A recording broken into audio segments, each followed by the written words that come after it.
குல்லா வியாபாரியும் குரங்குகளும். குல்லா வியாபாரி ஒருவர் கிராமம் கிராமமாக சென்று குல்லாக்களை விற்று வந்தார். அவர் விற்கும் குல்லாக்கள் மிகவும் அழகாகவும் நேர்த்தியாகவும் இருக்கும். குழந்தைகளுக்கு மிகவும் பிடிக்கும். மீதமுள்ள குல்லாக்களை விற்க பக்கத்து கிராமத்திற்கு சென்றார்.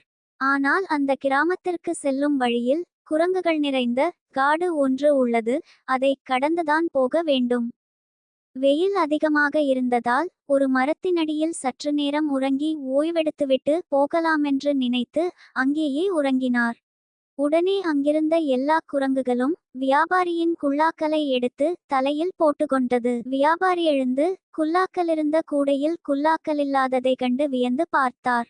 வியாபாரிக்கு ஒரு யோசனை தோன்றியது. தன் தலையில் இருந்த குல்லாக்களை எடுத்து கீழே வீசினார். உடனே குரங்குகளும் அதே மாறி குல்லாக்களை வீசியது. அந்த குல்லாக்களை எல்லாம் வியாபாரி எடுத்துக்கொண்டு சந்தோஷமாக குல்லாக்களை விற்க சென்றார். இந்த கதை பிடிச்சா லைக் அண்ட் சப்ஸ்கிரைப் பண்ணிக்கோங்க.